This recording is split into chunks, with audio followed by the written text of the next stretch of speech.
São as fotos das cerimônias públicas, depois botaria uma portinha assim, com uma cortininha branca fechada, e lá dentro uma salinha pequena, escurinha, as fotos do sacrifício, porque tudo se divide no candomblé nessas duas coisas: aquilo que é público, que é feito no barracão onde se dança, e aquilo que é feito no roncó ou na camarinha, que só é feito para iniciados, e não é, iniciados já com estado, já num estado avançado de iniciação. Só pessoas com mais de 7 anos de iniciação é que podem assistir a essas coisas. Essas fotos não são conhecidas, agora começam a ser do pessoal de candomblé. Isso daqui morreu lá em 1957, quando se esgotou a primeira edição desse livro, né, do livro que é de 57, cuja capa são essas bandeirinhas. Essas bandeirinhas são bandeirinhas usadas para decorar os telhados, o teto dos barracões de dança. Cada vez que vai fazer uma festa, tem que trocar as bandeirinhas com as cores daquela festa. Dá muito trabalho fazer isso. Olha, por exemplo, aqui vocês veem essas bandeirinhas, né, forrando o barracão. Então ele usou essas bandeirinhas para fazer a capa. Agora, tudo que a gente sabe muito pouca coisa do que aconteceu de fato, né? A gente sabe a história que Ivone contou, que é exatamente a história oficial. O Detaca, que ele fez, ele em 88, ele se interessa por esse assunto e começa a fazer uma longa pesquisa, né, em que ele vai recuperar, ele vai reencontrar muitos personagens que fazem parte dessa história. Nunca conseguiu falar com a Mãe de Santo, que já havia falecido há mais ou menos alguns 5, 8 anos. Mas ele falou, antes, em 88, ele conseguiu se entrevistar com o Medeiros, que deu algumas dicas que era em plataforma, na Bahia, na Cidade Baixa, né? Não lembrava muito bem o nome da mãe, mas a mãe talvez se chamasse Riso, Sorriso, coisa e tal. E ele vai atrás e encontra os descendentes e amigos dessa Mãe de Santo. Agora, a mãe Riso, que era, o nome dela era Risolina, ela começa na Bahia, depois ela vai ter problemas, eu vou falar dos problemas em seguida, a Ivone já adiantou bastante, e depois ela muda para o Rio de Janeiro. Rio de Janeiro, na época, era uma espécie de sucursal da Bahia. Todos os terreiros importantes da Bahia tinham uma sucursal no Rio de Janeiro, até mesmo o Axé Pofojá. E ela vem para o Rio de Janeiro, e depois alguns descendentes dela vêm para São Paulo. Então ela também tinha uma família em São Paulo. Quando eu comecei minha pesquisa, que deu origem aos candomblés de São Paulo, eu frequentava muito a casa de Pai Douda de Ossanho, lá em Pirituba, que era um lugar muito frequentado por todo o pessoal da USP. E lá a gente fotografava, entrevistava, coisa e tal. Mas, quando a gente tirava a fotografia lá dentro da camarinha, ele disse assim, cuidado com essas fotografias, olha o que você vai fazer, que de repente me expulso do candomblé, que nem expulsaram minha tia Riso. Porque ele, o pai de santo dele, era irmão de santo de Mãe Riso lá na Bahia. Mas, então há muitos parentes de Riso em São Paulo. E uma das filhas de santo que sobrevivem dessas fotografadas, depois vai para São Paulo, porque ela vai ter uma filha de santo, uma filha carnal, que bota um terreiro em São Paulo. Então havia uma grande circulação, já desde tempos recentes, né, ligados a esse fato. E todo mundo sabe que essa história, aos poucos, foi morrendo. E a coisa que é muito estranha é que nenhum dos etnógrafos da área, do pedaço, nunca ninguém tocou no assunto dessas fotos. Isso morreu, se botou uma pedra em cima. Ninguém fala nem a favor e nem contra. Isso ficou... Depois das considerações do Bastide, isso morre e todo mundo se esquece. Durante 50 anos, essas fotos foram esquecidas, né? Até que, por causa quando o acervo dos 20 mil negativos do Medeiros são incorporados ao patrimônio do Instituto Moreira Salles, então há uma iniciativa de reorganizar. Paralelamente, o Detaca também estava nessa linha de procurar essas fotos, né? O que a gente vê na exposição e o que está no catálogo, né, que é a primeira sistematização desse material, inclui fotos de 51, que são as fotos problemáticas, mais fotos de 55, 56, 57, de outras viagens, que são apenas fotos de barracão. Ele não volta a fotografar a iniciação. E foram publicadas na época, essas 55? Olha, em 51 foram publicadas 21 fotos na revista O Cruzeiro, 51. Em 57, ele faz um livro, já desligado do texto do Arlindo Silva, que era o repórter de texto, né? Ele faz só com as fotos dele, onde ele inclui essas 22 fotos da revista O Cruzeiro e mais algumas que ele tirou depois. Agora, tudo isso misturado, evidentemente, tudo sem muita contextualização, né? E depois, agora, aqui, além disso, além das fotos de 57, esse daqui é de 2009, né? Aqui, além das fotos da revista Cruzeiro, mais adicionais de 57, há algumas outras fotos que fazem parte do arquivo. E essas fotos de iniciação nunca mais voltaram a circular. E nunca mais ninguém publicou nenhuma foto de iniciação, embora os antropólogos, os sociólogos que estudam o candomblé tenham nos seus arquivos milhares de fotos de iniciação. Não se sabe exatamente por quê, surgiu uma espécie de, não compromisso, mas a ideia de que não é bom publicar isso. Por quê? Porque isso, o segredo é uma coisa muito constitutiva, né, do candomblé. Na África, essas iniciações são feitas em público, né? No Brasil, por causa da perseguição policial, provavelmente, desde o início, não só da policial, mas perseguição da sociedade branca, católica, eles foram se resguardando, foram se escondendo, de tal modo que a cerimônia de iniciação é feita sempre num lugar fechado, geralmente coberto, mas pode ser também aberto, digamos, com pano, que cobre uma parte de um terreiro. Na verdade, o candomblé é uma religião iniciática e é uma religião sacrificial. Então, você não reza no candomblé, você dá comida, você dá roupa, você dá para os orixás exatamente aquilo que é essencial à vida da gente. Então, porque é uma religião, antes de mais nada, de antepassado, né? Então, só que há certos momentos em que, além de todos os animais que são, evidentemente, que são abatidos, eles são comidos pela comunidade, no famoso AG1, no banquete comunitário, né? E só uma parte muito ruim dessas carnes e ossos é que é consumida pelos orixás, que é a cabeça, patas, rabo, os miúdos, né? As partes internas, algumas costelas. A parte boa mesmo é comida pela comunidade e às vezes chega a ser, quando é muita carne, é distribuída na vizinhança, coisa e tal, nos bairros. Até Roberto Mota disse que no Recife, quando o candomblé funciona, o Xangô funciona como uma redistribuição calórico-proteica para as populações mais pobres, né? Mas há um momento em que o sangue é considerado fundamental, porque se acredita muito que a vida é movida por uma força, né? Uma força divina chamada axé e tal, e que o axé está muito presente na seiva dos vegetais e no sangue dos animais. Então o axé do sangue sempre ele é muito usado nas cerimônias de iniciáticas, né? E é interessante que a gente percebe facilmente que o fotógrafo não entendia absolutamente nada do que estava acontecendo, ele estava simplesmente fotografando. Porque quando você mata um bicho, o sangue ele é oferecido a 3 elementos. Primeiro, o chão. Quer dizer, o primeiro sangue é derramado no chão. Quer dizer, o chão está comendo. Porque o chão representa a comunidade,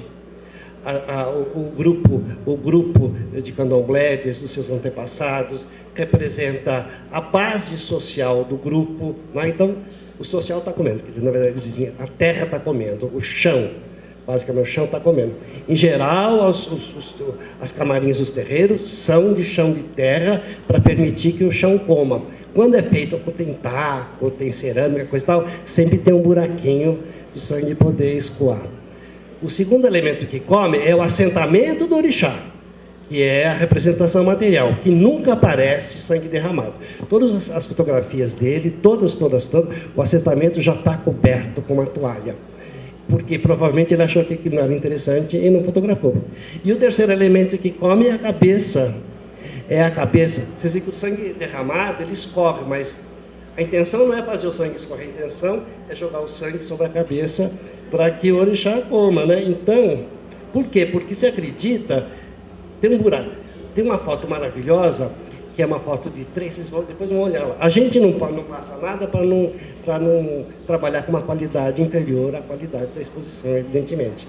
Mas tem uma foto muito importante, e que é a foto mais escandalosa de todas, uma foto que seria normalmente a foto proibida por excelência, que são essas 3 yaôs deitadas no chão, onde a gente vê no topo da cabeça uma abertura.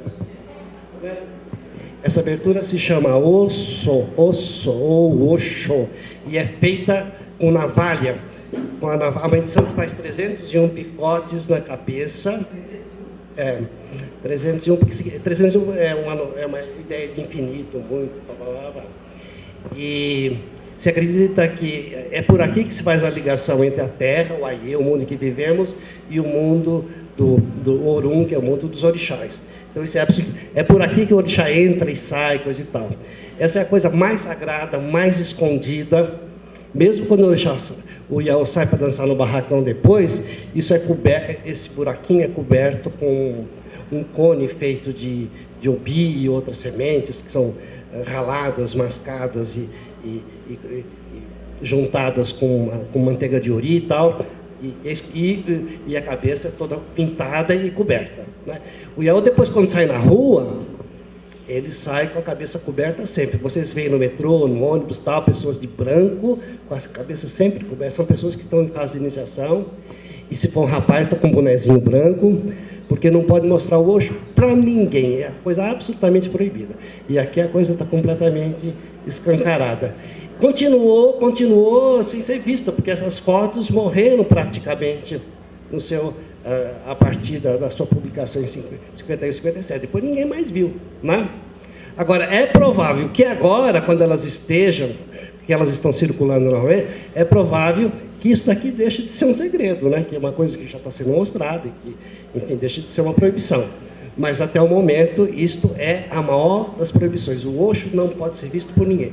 Ele é tão importante que quando a pessoa morre, você sabe que existe um funeral muito complicado, chamado axexê. A primeira etapa do axexê consiste em fazer de novo os 301 furos, para que aquilo que foi feito seja desfeito, para que a ligação da pessoa com o orixá e com a terra que representa a sociedade, né, seja desfeita e as almas dessa pessoa possam voltar tranquilamente para de onde veio, para depois renascer de novo, né? Mas isso basicamente é a base de toda a religião. Algumas pessoas do candomblé atualmente que se transformam, que se convertem ao pentecostalismo, se dão ao trabalho de pedir para alguém desfazer o Osho, ou seja, cortar, sangrar, para se limpar completamente, porque acreditam que essa marca está definitiva. E só para dizer que, provavelmente, essa ideia de que certas coisas são proibidas, provavelmente vão mudar, né, com a divulgação dessas fotografias, que começaram a ser muito... Olha, para você ter uma ideia, lançamentos recentes. Vou começar por mim mesmo. Nesse livro por trás daquela foto, editado pela Lili Schwartz e pelo Tiago, é um livro que tem 8 autores, cada um escolheu uma foto e fez com ela um ensaio ou alguma outra coisa parecida. E nessa época eu estava olhando as fotos, antes do livro ser publicado, essas fotos, escolhi uma delas e fiz. Porque acontece o seguinte, o que teria acontecido de fato a gente não sabe, mas a gente tem muita ideia da perseguição que houve, porque a mãe de santo, até hoje se fala, cuidado com as fotos para não ser expulso do candomblé, como foi minha tia Riso, né? De fato, ela foi muito perseguida, ela foi presa, ninguém sabe quem denunciou, nem qual foi o teor da denúncia, porque tudo se perdeu. E o pior é que todos os sobreviventes, em 50 anos, eles mudaram a história, né? E vai mudando, porque hoje eles dizem, não, imagina, mãe de santo tirou de letra, ela nem ficou presa, inclusive ela conseguiu não ser levada no camburão, porque tinha um sargento que era do terreiro, que conseguiu levar a mãe de santo para a delegacia num carro particular, para mostrar o poder da minha mãe de santo, a força da minha mãe de santo. Né? Então, tudo aquilo que no momento representou sofrimento, perseguição, escândalo, depois em 50 anos passou a ser relativizado, né? O que é muito comum acontecer. A mãe de santo, enquanto viveu, nunca tocou no assunto. Isso era absolutamente proibido.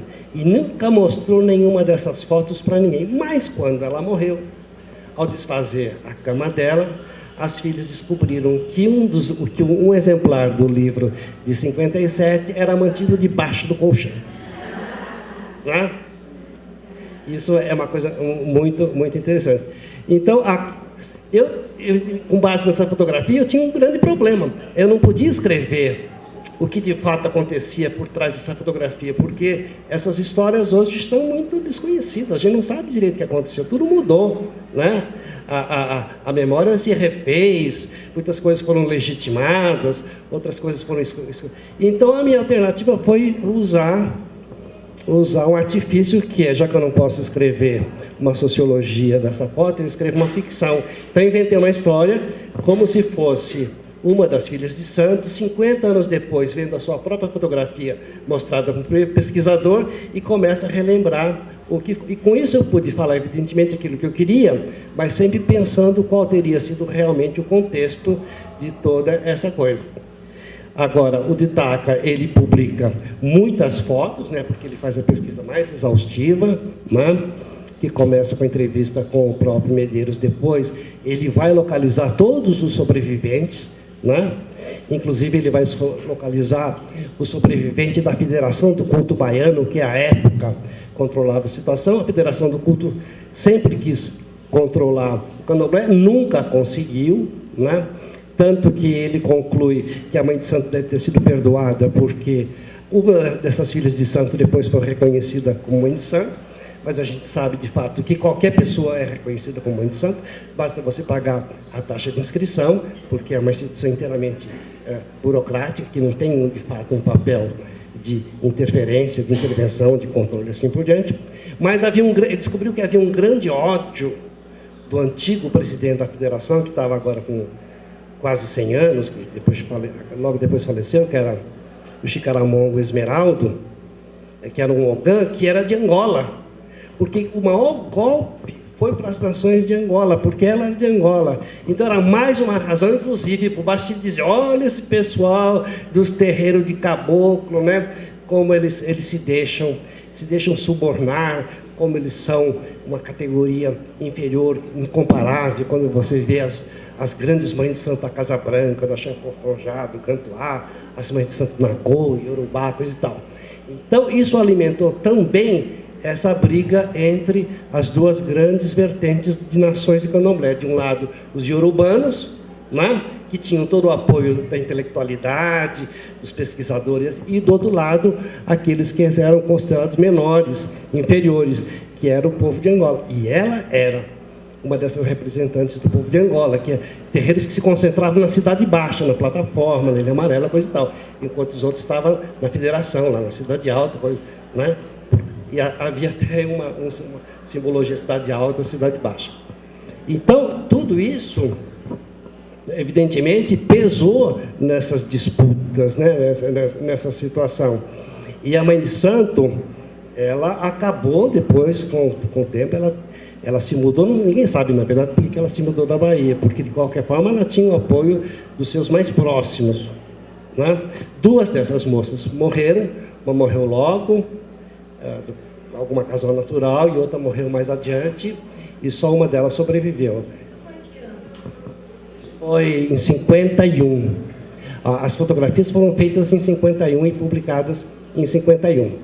Depois, 6 anos depois, ele fez um livro, né, chamado Candomblé, onde ele publica as mesmas fotos e mais algumas fotos que ele tinha tirado depois. Né? E a partir daí isso morre. Isso nunca mais volta a aparecer. Agora que elas estão aparecendo. O terceiro livro que eu vou mostrar é o livro da Praia, que foi lançado ontem. Eu não sei, estava aqui em algum lugar. Um livro em que ela publica... Sumiu. Um livro em que ela publica alguns textos pequenos e muito antigos do Bastide. O Bastide publicava muito em revistas e jornais na época. Tinha até uma coluna no estado de São Paulo. Tal. Então ela pega alguns desses pequenos textos antigos e faz um livro, e esse livro é publicado com muitas fotos, onde ela inclui algumas dessas fotos. Então, este é o momento em que tudo isso está sendo... Agora, isso não chegou no povo de Santo ainda, não sabemos qual vai ser a reação, coisa e tal, porque eles se informam muito. Mais uma coisa, isso está na internet, né?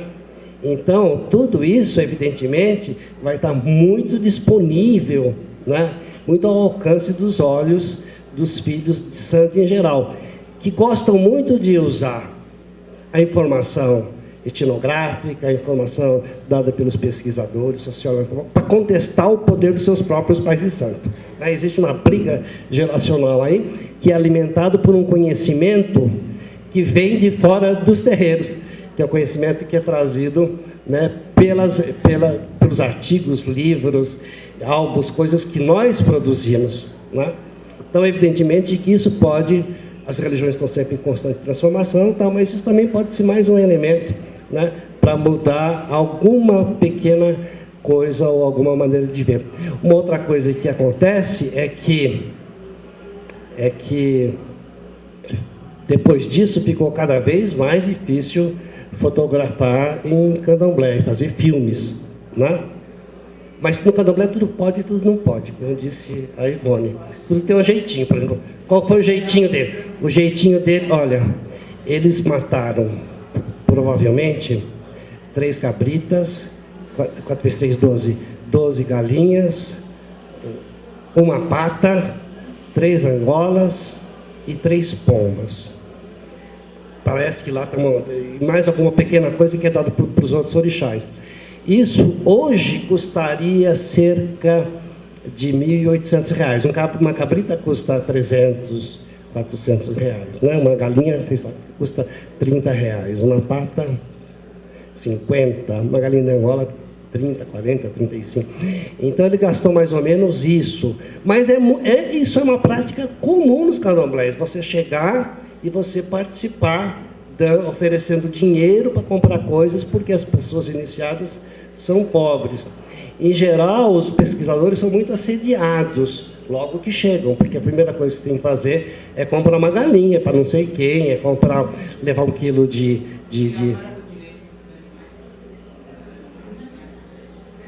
Como Gita?